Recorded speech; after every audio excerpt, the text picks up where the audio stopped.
Bom, mais uma vez não, acho que é a primeira vez que estou dizendo bom dia, né?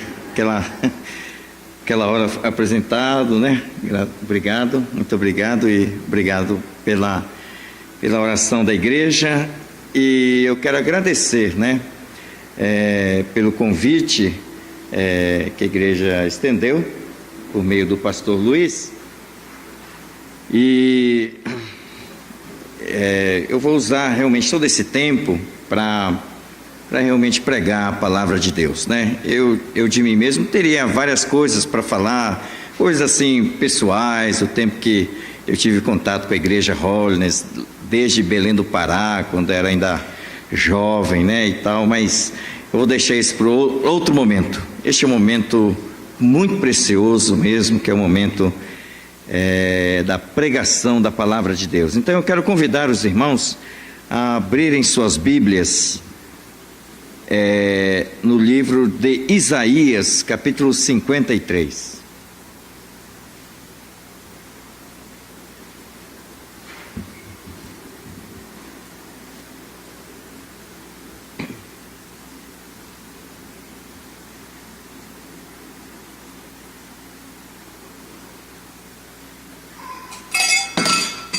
Ih, rapaz, pegando tudo aqui. Beleza. Isaías capítulo 53,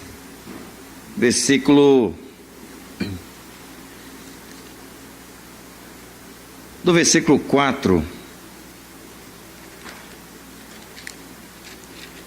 até o versículo 9, não é a Bíblia que eu vou estar utilizando,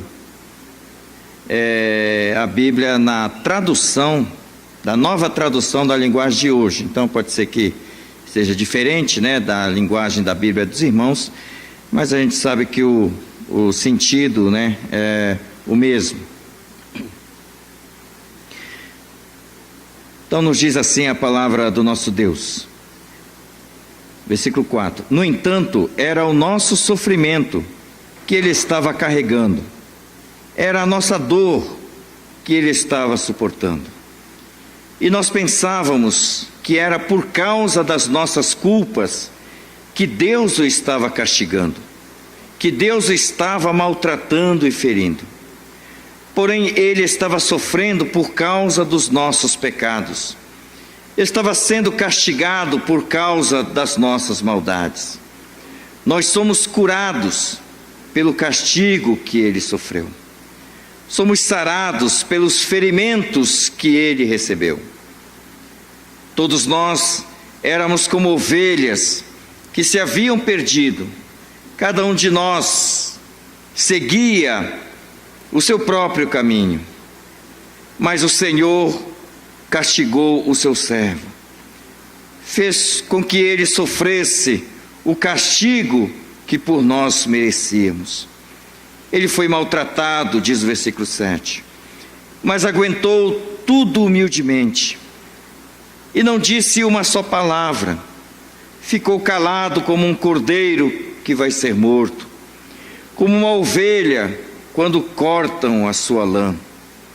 Foi preso, condenado e levado para ser morto, e ninguém se importou com ele, o que ia acontecer com ele.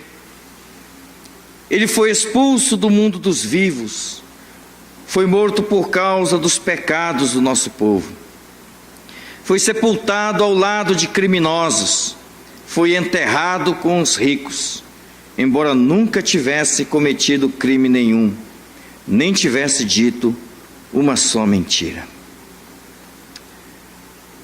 Queridos, quando eu era jovem, né, ou até mesmo adolescente, eu ficava assim me perguntando, porque, veja, eu nasci, né, na família cristã, né, meu pai, né, que já está hoje na glória e faz, né, já vai fazer um ano, né, que meu pai foi levado, né, à glória celestial. Ele foi levado no domingo da Páscoa. domingo da Páscoa, no dia 16 de abril, né? Então eu sei que, bom, domingo que vem é o domingo da Páscoa, não vai fazer exatamente um ano, mas se for por uma data de evento, né, seria, o domingo que vem seria um ano, né, que o Senhor levou meu pai à glória celestial. E no mesmo dia, né, o Senhor também levou o meu sogro, no mesmo dia. Né? Então, foi assim, assim, não dá para esquecer, porque foi exatamente no domingo da Páscoa, né? E então, depois de comemorar a Páscoa lá na igreja São Paulo, né, nós estávamos voltando, e então, primeiro, né, a minha esposa recebeu a notícia de que o pai dela, que já estava internado, meu pai também, né, havia falecido, e aí falou, não, faleceu, puxa, aí choramos a morte. E aí depois eu comuniquei a minha irmã, falei, olha, o meu sogro acabou de falecer. Aí ela falou, acho que o nosso pai também. Não é? Aí foi assim, um negócio meio estranho, né? Porque naquele domingo, né, 11 horas da noite daquele domingo, estava eu e minha esposa no aeroporto, ela num portão de entrada e eu no outro portão de entrada. Nós estávamos embarcando, né, ela para Garanhuns, Pernambuco, não é? E eu para Belém do Pará. Então foi assim, bom, isso nunca mais vai acontecer, né? Obviamente, né, que só morre uma vez, né? Mas assim, eu digo assim, esse tipo de coisa não tem jeito, né? Eu penso em falar sério, mas assim, tem coisas na vida que são cômicas, né? Se a gente for pensar bem assim, são cômicas, né? Então assim, mas o que é Páscoa, né? Páscoa, a gente celebra a ressurreição de Jesus, mas para se celebrar a ressurreição, nós celebramos a morte também. E toda vez que nós celebramos a ceia do Senhor, não é, como corpo de Cristo, celebramos a morte do Senhor, não é? Como disse o Senhor mesmo, né? Façam isto em memória de mim, não é? E a palavra de Deus diz em 1 Coríntios 11, né, que nós devemos fazer isso até que Ele venha. Até que Ele venha. E quando eu era adolescente, eu ficava pensando, mas espera aí, qual é a lógica disso, né? Por que Cristo tinha que morrer mesmo? Não é? Por que Ele teria que morrer? Não é? E por que a morte dele vai fazer com que a gente não morra a morte eterna? Porque, assim, na nossa vida, no nosso dia a dia, isso não tem muita lógica, né? Não tem lógica nisso. Mas a gente vai estudando a Bíblia, e aí a gente vai aprendendo, né, da palavra de Deus, que pelo nosso olhar não existe lógica. O nosso olhar imediato, terreno, não tem lógica, né? Um acontecimento de 2000 anos atrás, né? E outra coisa, por que nós somos pecadores, né? E, né, porque Adão pecou, e Adão pecou, e tudo bem, mas o que Adão tem a ver comigo, né? Puxa, Adão era, né, tudo bem, ali na sei lá que parte ali da Ásia, mas eu, né, puxa, nasci aqui no Brasil, né? Tudo bem, sou filho de japonês, né? E tudo, mas né, Adão e Eva vão ditar a minha vida, né? Não tem, né? Não tem coerência, né? Isso daí. Mas aí a gente vai entendendo que existe uma lei. Existe lei, né? E diante dessa lei, eu por mais que eu diga, eu não concordo, mas é uma lei, não é? Nós estamos aqui na terra, vivendo aqui na terra, né? E no nosso olhar imediato, né, nós estamos girando conforme a velocidade da terra, né, na sua rotação, não é isso? Nós estamos girando, mas eu aqui, ó, né, se a gente for olhar, nós não estamos girando, né? Nós estamos aqui pisando firme nesse chão, né? Se eu estivesse girando a mais de 300 mil quilômetros por hora, eu estaria tonto. Mas eu não estou, eu estou aqui, ó. Como é que eu posso? Não, mas se a gente sair desse planeta, né, e for olhar assim, a gente vai ver que de fato a Terra está girando. A gente não sente isso, mas está girando, né? Existe uma lei nisso daí, e o Senhor estabeleceu essa lei, não é? E essa Terra que gira em torno do seu próprio eixo, não é? Também gira em torno do Sol, é uma lei, não é? Ah, eu não concordo. Tudo bem, você não concorda, mas está acontecendo, né? Está acontecendo. E, então, eu não concordo com, né, a gravidade da Terra. Eu não concordo, né? Não concorda, mas é por causa de que existe essa lei que a gente não voa, né? A gente não sai assim, né? Que nem a pessoa está na lua, né? Né? Tem que fazer esforço para pisar no chão, né? Não concorda, mas está aí, é lei, não é? Eu não concordo que Deus existe. Tudo bem, eu não concordo, mas Deus existe, não é? Que eu dou aula, né, de história na escola pública, né? O pessoal fala assim: puxa, você dá aula em escola pública? Eu dou aula em escola pública. E hoje eu faço questão de dar aula em escola pública mesmo. Eu já dei aula em escola particular. Eu dei aula durante mais de 6 anos no Colégio Batista Brasileiro, aquele que está em Perdizes, né? Depois dei aula 1 ano no Colégio Harmonia, que tem lá em São Bernardo do Campo, né? Uma escola Nikkei, direção Nikkei. Hoje eu dou aula na escola pública e dou aula mesmo, viu, irmãos? Eu não enrolo, não. Eu dou aula mesmo, né? Às vezes eu digo que eu vendo barato, né? Eu vendo, mas aí o pessoal me paga barato, né? Então, assim, eu estava conversando com um professor de história, assim, com os professores, né? Conversando lá. Aí ele é um obreiro, ele era um obreiro católico, né?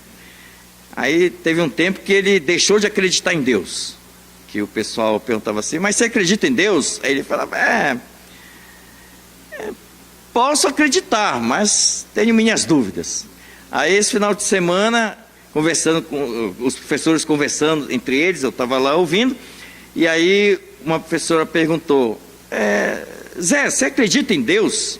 Aí ele falou: olha, depois que eu li aquele filósofo, porque ele é professor de história, mas é de filosofia também, né? Aí ele falou: depois que eu li aquele filósofo judeu, o Spinoza, aí eu passei a acreditar em Deus. Aí eu pensei assim: puxa vida, que desperdício, né? Que desperdício. Mas tudo bem, se ele leu Spinoza e voltou a acreditar em Deus, né? Já é um bom caminho, não é mesmo? Mas, queridos, Deus existe.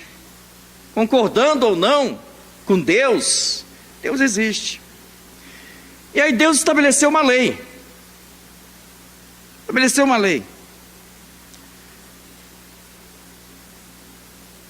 E essa lei ele estabeleceu porque ele nos criou, ele nos fez. E ele nos fez, diz a palavra de Deus em Isaías, né, que ele nos fez para a glória dele. Ele nos fez para que nós o glorificássemos. Essa é a nossa finalidade. Nós nascemos para alegrar Deus. E Deus nos fez para que nós tivéssemos uma relação íntima com Ele.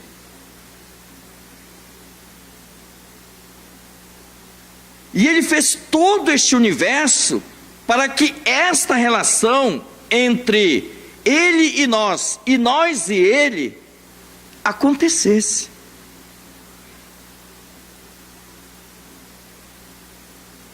Por que ele criou bilhões de estrelas?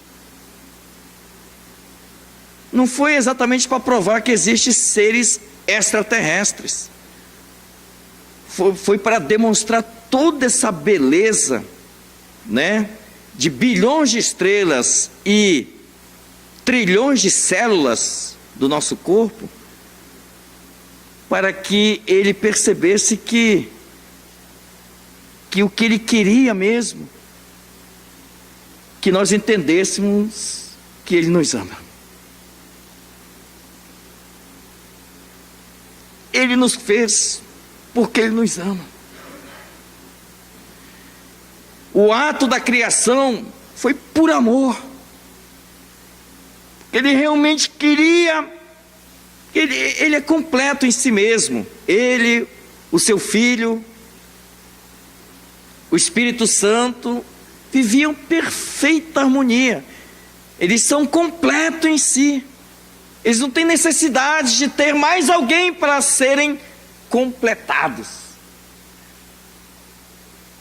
Mas eles falaram: não, mas nós queremos criar pessoas, porque nós queremos amar. E o ato da criação dele foi um ato de amor. Foi um ato de compaixão, de ternura, de tudo. Foi um ato dele. E ele então criou este homem para que nós o glorificássemos, nós o exaltássemos, nós disséssemos: Deus, tu és maravilhoso. Ele criou a música, né? Por meio da música achássemos graça, não é? E nós o exaltássemos, e nós o louvássemos, nós cantássemos. Ele criou tudo perfeito, tudo perfeito, perfeito, perfeito. Aí nós pecamos, não é? Nós pecamos, mas ele sabia que nós iríamos pecar. Ah, ele sabia! Por que ele deixou então? Essa perfeição de Deus não é tão perfeita. Está vendo? Em toda regra tem uma exceção. Não é? Não. Mas a exceção de Deus foi para provar que Ele ama mais ainda. Ontem eu fui chamado por uma pessoa que não é cristã, não é uma pessoa cristã, mas ele me chamou para conversar. Eu jamais imaginaria que ele iria me chamar para conversar. Aí ele falou: olha, mas eu quero que você venha sozinho, vem conversar. Aí conversando, ele expôs o coração dele, e aí falou: olha, o meu casamento acabou. Falei: e aí? Acho que não tem mais jeito. Aí eu falei assim, aí eu já fui direto, né? Falei assim: por que você não entrega a sua vida a Deus? Por que você não se entrega a Jesus? Aí ele falou assim: mas que Deus é esse que faz os seus filhos sofrerem? Eu falei assim: olha, que Deus é esse que faz os seus filhos sofrerem? Realmente é uma excelente pergunta.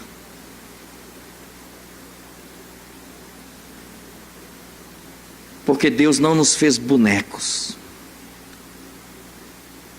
Ele nos fez com capacidade para escolher.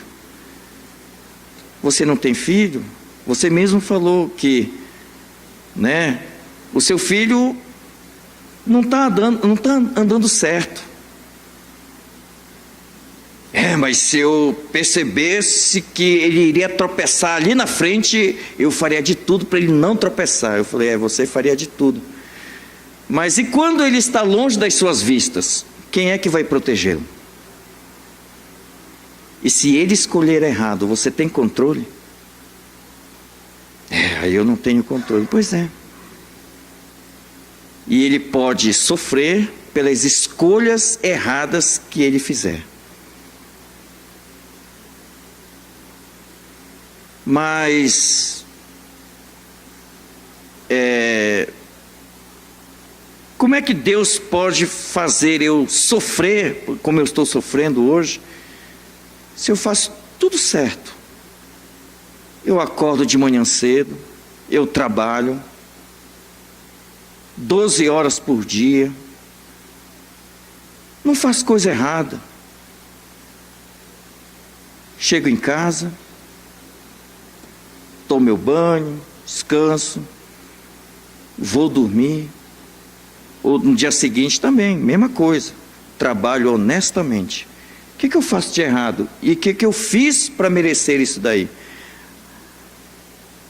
Aí ele me disse o seguinte, antes, né? Falei, olha, o meu filho, ele chega em casa, come e sobe para o quarto dele e se tranca. Pronto. Aí eu não vejo mais ele. A única coisa que eu queria era pelo menos 1 minuto de conversa. Aí eu falei assim, pois é. Tudo que Deus queria era pelo menos 1 minuto que você conversasse com Ele.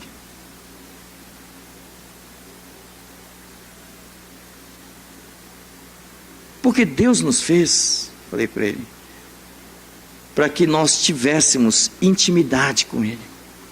Assim como você reclama que você não tem intimidade com seu filho e ele com você, como está o coração de Deus em saber que você dedica tantas horas para você mesmo e nem 1 minuto para Ele? Mas foi exatamente para consertar essa relação, essa má relação que nós temos com Deus, ou que nós não temos com Deus, nenhuma relação, foi que Ele fez o seu único filho sofrer.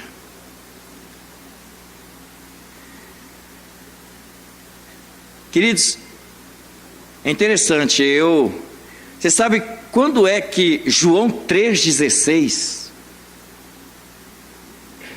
ganhou um grande significado na minha vida, que eu passei a entender João 3,16, todo mundo aqui sabe de cor, não é? Eu suponho que todos aqui são crentes de longas datas, né? Alguns até nasceram na família cristã, né? Não sabe assim se converteu quando nasceu ou quando se converteu, sabe, porque nasci na família cristã, eu tive as minhas crises de identidade cristã, né? De chegar assim, eu sou cristão, mas assim, né? O que eu tive que mudar para ser cristão? Porque parecia que eu não tinha nada para ser mudado, né? Parecia que eu, né, sempre fui cristão desde o berço, né? Entender que eu sou pecador foi uma dificuldade, né? Hoje eu entendo que eu sou talvez mais pecador do que eu era antes, porque quando a gente vai vivendo, a gente vai vendo o quanto a gente é duro de coração mesmo. Ô gentinha ruinzinha que a gente é, né? A gente é pecador mesmo, não é? Então assim, porque quando a minha filha nasceu, né? A Sara nasceu, aí eu vi a Sara ali no berçário do hospital ali em São Bernardo, não é? Toda frágil. Aí aquilo derreteu meu coração, né? Aí eu lembrei, João 3,16 diz, Deus amou o mundo de tal maneira, que deu seu Filho unigênito, seu único Filho. Ele deu ao mundo, para que todo aquele que nele crê, não pereça, mas tenha vida eterna. Aí eu chorei. Eu falei assim, Senhor, eu não sabia que o Senhor me amava tanto, a ponto de dar o seu filho, porque eu não daria a minha filha, nem o meu filho, para ser zombado, para ser pisoteado, para ser maltratado, sabe, para ser injuriado, para ser morto, para ser escarneado pelas pessoas. Eu não daria, não. Mas o Senhor foi capaz de dar o seu próprio filho, porque o Senhor me ama. Realmente o Senhor me ama. Esse é o Evangelho da graça, queridos. Esse é o Evangelho da graça. Por isso, quando eu olho para esse texto, que diz que o Senhor cura, uma igreja saudável, uma igreja de pessoas curadas, mas são curadas por pessoas, são curadas por uma pessoa que deixou ser ferido, de experimentar dores, de experimentar desprezo, de experimentar sofrimento, sabe? Mas foi uma entrega voluntária. O Pai entregou, porque Ele ama a sua criação, e Ele entregou o seu Filho. E Jesus Cristo, Ele mesmo disse: se possível, afasta de mim esse cálice, porque eu sei o que vem aí pela frente, eu sei o que vai vir nessa semana, eu sei o que vai acontecer. Ficou difícil para Jesus dominar a divindade na mente dele, né? Porque, lógico, Ele é onisciente, né?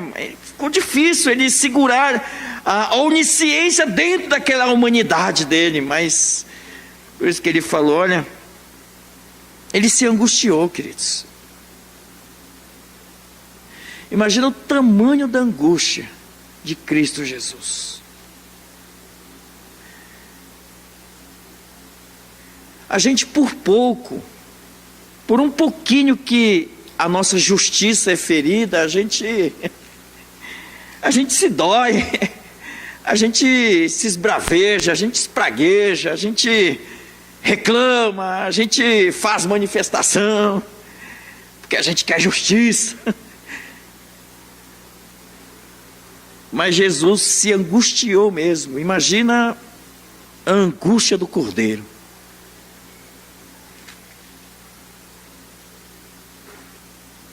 Jesus se angustiou ali. A palavra de Deus é clara. Eu fico pensando, imagina o etíope, eunuco ali, lendo esse trecho aqui, ele falou: não estou entendendo, quem é esse aqui, que a palavra de Deus diz que ele foi, que nós somos curados pelo castigo que ele sofreu. E aí o Senhor mandou o Filipe, né? Mandou o Filipe lá, falou: mas peraí, eu não estou entendendo, Filipe, eu não estou entendendo esse trecho está falando de quem? Do próprio Isaías ou de outra pessoa? Aí o Filipe falou: não, que é isso, eu vou te mostrar de quem está falando. Aí falou de Jesus, é Jesus mesmo.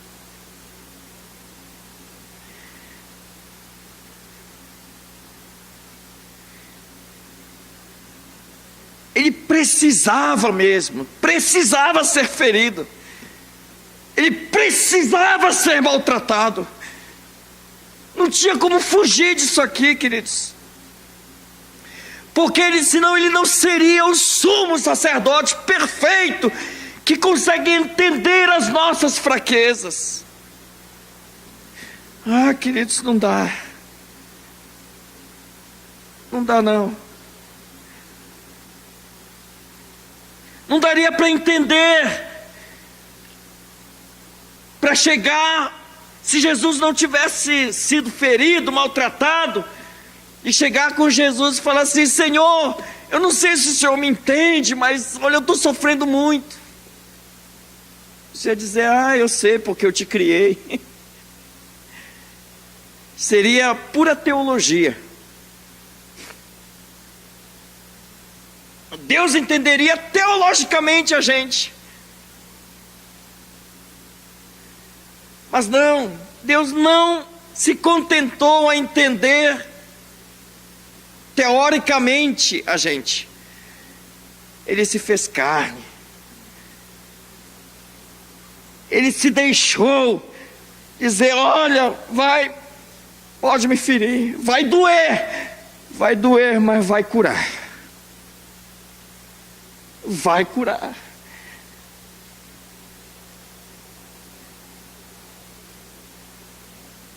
Por isso que quando estiver doendo na gente, a gente chegar com Jesus e falar: Jesus, está doendo. Jesus falar, ele não precisa nem falar, né? Ele sabe, ele vai saber que está doendo. Quando a nossa psique, né, a nossa alma estiver toda atrapalhada, não é? Quando o Tico e o Teco não estiverem sincronizados, Deus também vai entender, porque a angústia que Jesus sofreu foi tamanha,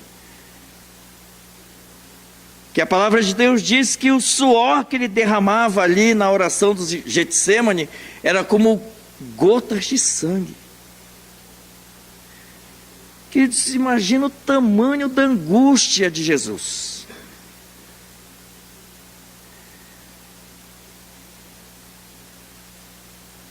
Será que ele não conhece?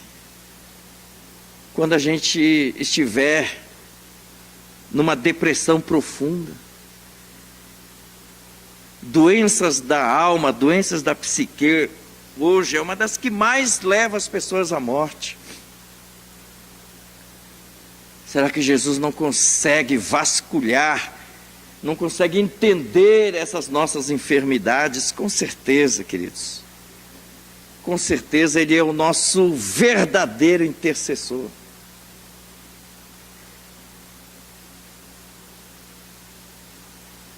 E a palavra de Deus diz que Ele carregou sobre si as nossas enfermidades, os nossos pecados, porque por causa da lei, queridos. Ou seja, Deus estabeleceu que a consequência do pecado é a morte. E não só a morte física, mas a morte, a separação eterna. É a separação eterna. Mas Deus estabeleceu que, na lei dele, que somente a morte de uma pessoa poderia substituir a morte de todos. Foi esse o critério que Deus estabeleceu. Pronto. Mas eu não concordo, mas esse é o critério.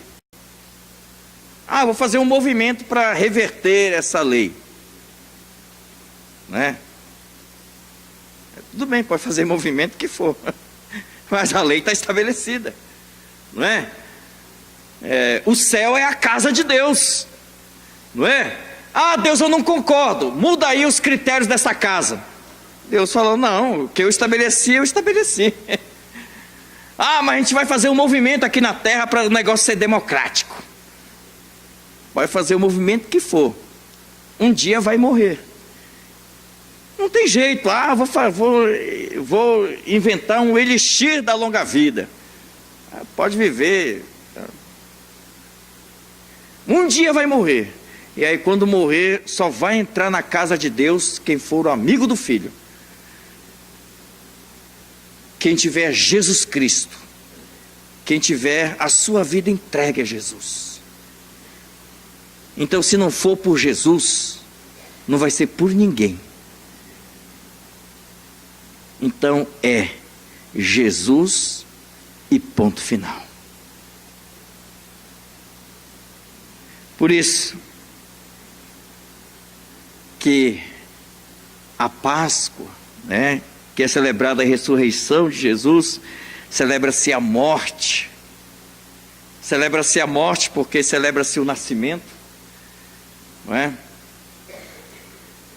E então, todo aquele que entrega a sua vida àquele que foi crucificado e foi morto, de fato tem todos os seus pecados perdoados. Todos. E a salvação, ela é completa. Completa. Entregou sua vida a Jesus. Pronto. Como Jesus falou, tudo está consumado. Se você entregou a sua vida a Jesus, vou dizer uma coisa. Você pode até dizer assim: ah, mas eu vou me desviar, eu vou me afastar, porque eu quero, eu mando na minha vida. Não manda mais não. Não consegue. Jesus vai atrás, porque Ele nunca vai sair de você. Só se você for capaz de levar para o inferno o Espírito Santo que habita na sua vida. E o Espírito Santo não vai te deixar. Porque quando a gente se entrega a Jesus, pronto. Não adianta mais depois falar assim: não, mas eu queria mandar um pouco mais em mim. Falo, não, acabou. Sua vida está completamente mandada por Jesus. Não é melhor assim? Bom, eu creio que é melhor assim, né? Porque eu não dou conta de mim mesmo, não é? O que eu falar hoje, eu vou fazer isso, pode não acontecer, porque quem manda é Deus. Então, já que eu entreguei, pronto, acabou, né?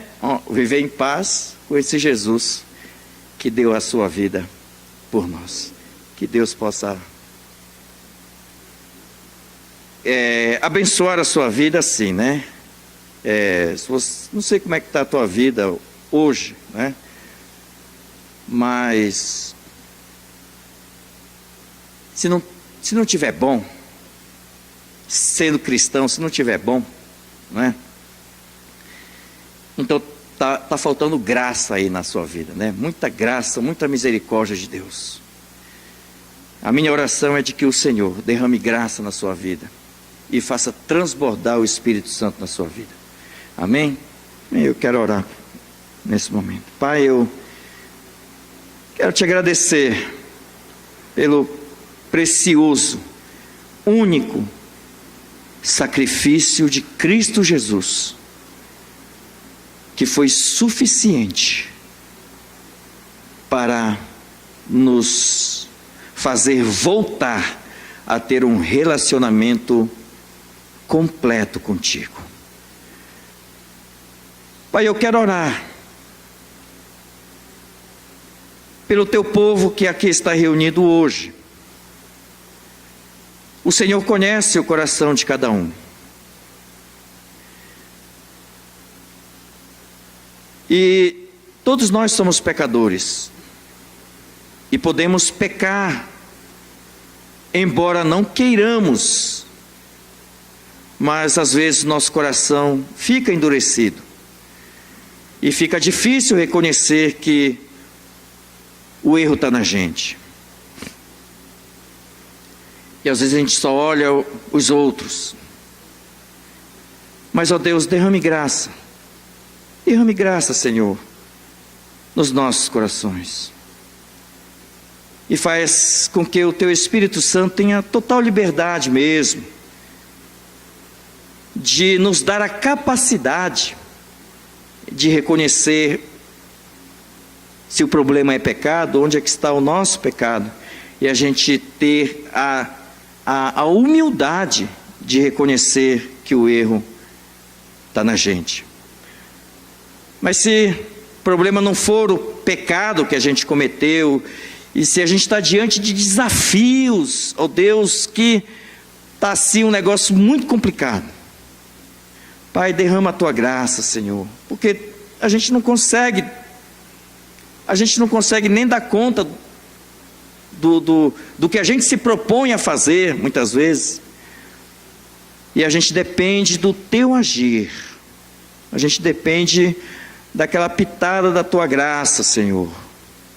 Então, ó Deus, manifesta a tua graça, a tua rica misericórdia e renova cada um de nós. É a oração, ó Deus, que eu faço em um nome do Senhor Jesus Cristo. Amém. Obrigado, queridos, pela oportunidade. Obrigado, pastor. Obrigado.